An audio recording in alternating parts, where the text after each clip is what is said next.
bago tayo, subukan natin siya. At sabihin niyo sa akin, Pastor, sumakan tapat-tapat ko, nagbubulang ako. Ay, pagka gano'n, sasama na rin ako sa iyo.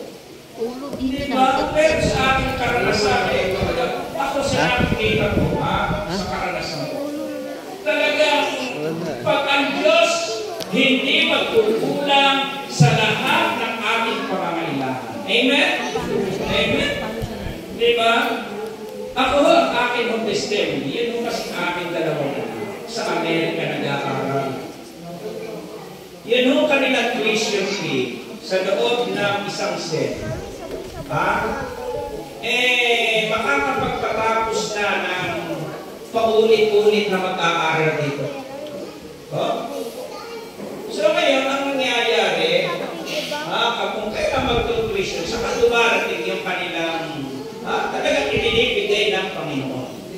Kaya ako makakapagpatunay na kapag ikaw ay nagtapat, sa sumunod ka sa Panginoon, hindi ka niya pagkukulangin. Kaya pakikin niyo yung inyong katabi, sabihin niyo, hindi ka pagkukulangin. Ilakas niyo.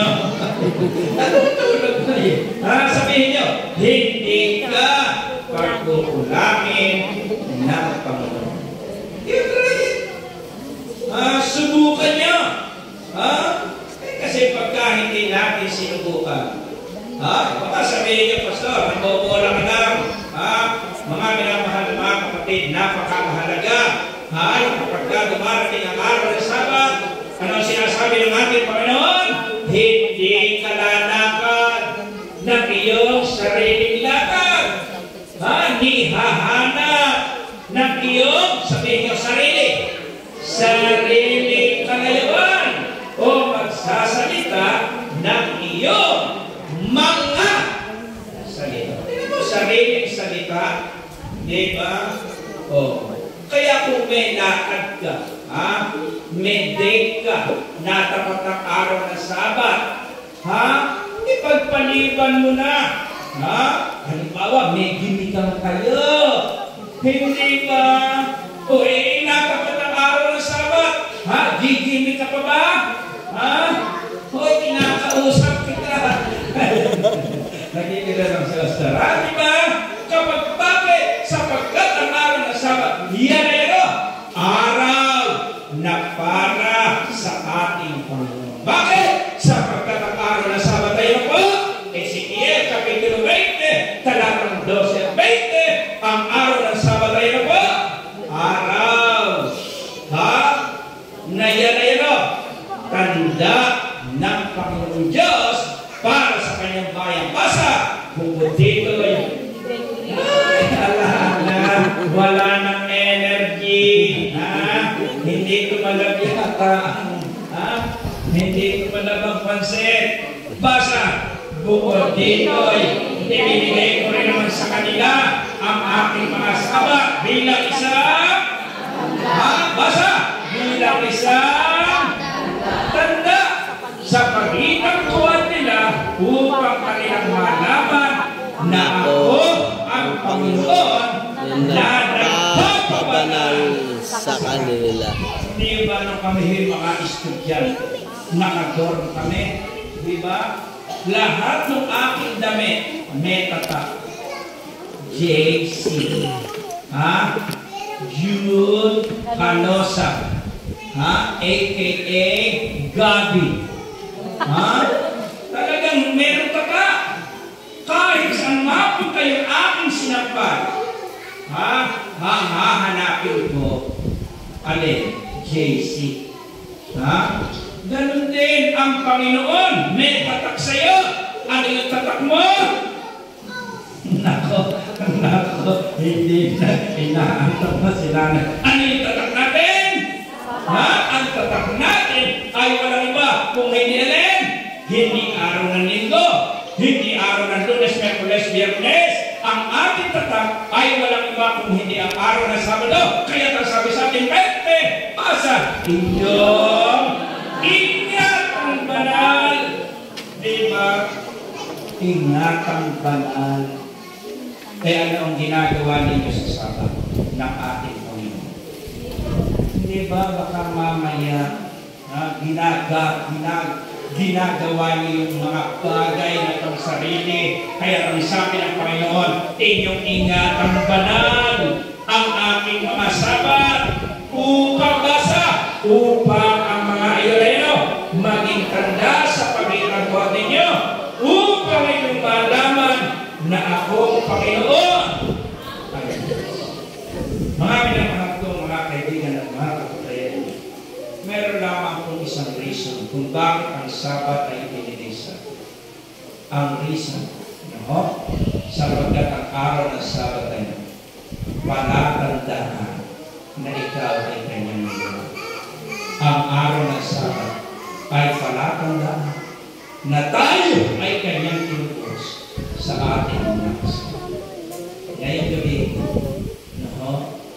kung sa mga nakarang araw ng ating lupa, hindi natin naipahiling, hindi tayo nakapagtanong. This is our work. This is our fortune. Kung sa mga nakarang panahon ng iyong lupa, ipinagwalang bahala mo na ang araw ng ating Panginoon. Sisimba ka kung gusto mo, sisimba ka kung nasa mood ka. Pag wala ka sa mood, hindi ka nasisimba. At kapag ka naman nasa loob ka na simbahan, ang hinahanap mo, kung alin na yung maganda sa pagnasa mo. At pagka hindi sa ayon sa pagnasa mo, iba na ang iyong iniisip, iba na ang iyong sinasabi. Kapag ka nasa loob ka na simbahan, kung saan ka nakatingin, at ang iyong hinahanap lahat ng palit, lahat ng kapintasan, hindi mo makikita ang kabanalan ng Diyos. Sapagkat kapag ka pumasok ka rito, lagi ng patundaan, ate, my darling, lagi niyong tatandaan, ang simbahan ay ospital ng mga makasalanang katulad niyo, katulad ko at katulad niyo. Amen? Amen. Ang ating layunin kung bakit tayo sisimba ay upang makita namin ng mukhaan ng ating maramdaman natin. Baka kayo pumapasok rito. Hindi ba? Nararamdaman niyo ba yung kabanalan? Pumasok na ho ba kayo rito na talagang tumatayo ang inyong balangiro? Because the Lord is here. Hindi ba? Kinakailangan, kaya pag nasa loob kayo, kwentuhan ang kung ano-ano.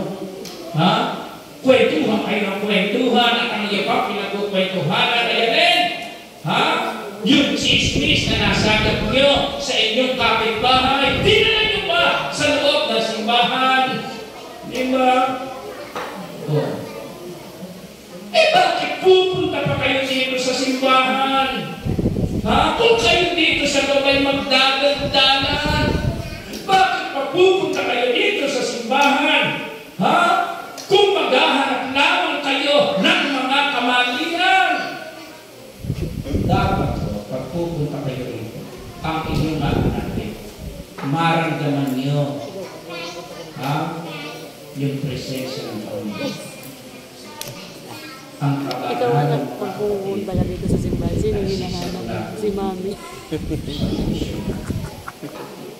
Hindi niyo ba napapansin? Hindi ba? Sila'y nagkakatulog dyan kapag dahil ng puso. Nakapokus sa Panginoon. Pero kung kapunta ka dito sa simbahan, ay wala. Yung parang routine lang. Yung nakasanayan mo lang. Kaya ngayon, pumikit na tayo, pumikit kayo. Kung i-rate natin ang kabanalan, sa 1 to 5, 1 ang pinakamababa at 5 ang pinakamataas, nasa na kayo sa kabanalan? Ang tagal na natin nag-aaral ng salita ng Panginoon. Ang tagal na natin nagdadasal. Ang tagal na natin nag-aaral. Nasa na tayo sa kabanalan. Yun ang purpose kung bakit kung tayo nag-aaral. Pero kapag ka narito ka, alam ko na yan, narinig ko na yan. Hindi na ho papasok ang kabanalan. Kasi naupo Nauna yung pagmamataas. Nauna sa pag-aaral ng salita ng Panginoon. Hindi ba paulit-ulit. Ha? Ang mahalaga po dyan. Hindi ho yung paulit-ulit na ating napapakinggan. Ang mahalaga dyan. Ha? Nababago ang ating tumayo tayo na. Tayo lahat, itaas natin ang ating mga kamay. At tayo langit, sumunod po kayo sa akin. Itaas po ninyo ang inyong mga dasal base sa inyong kondiksyon. Tayo po'y manalangin, Ama naming Diyos. Lumalapit po ako sa inyo ngayong gabi. Tulungan mo po ako na sumunod ng lubusan sa inyo upang kung magkakayo, maranasan ko ang tunay na kabanalan ng buhay. Panginoon, ngayong gabi, pinagsisisihan ko na po ang lahat ng aking mga ginawang kasalanan. At ngayong gabi, gusto kong ipahayag na tinatanggap kita sa aking buhay bilang aking personal na tagapagligtas. In Jesus' name. Amen! And amen.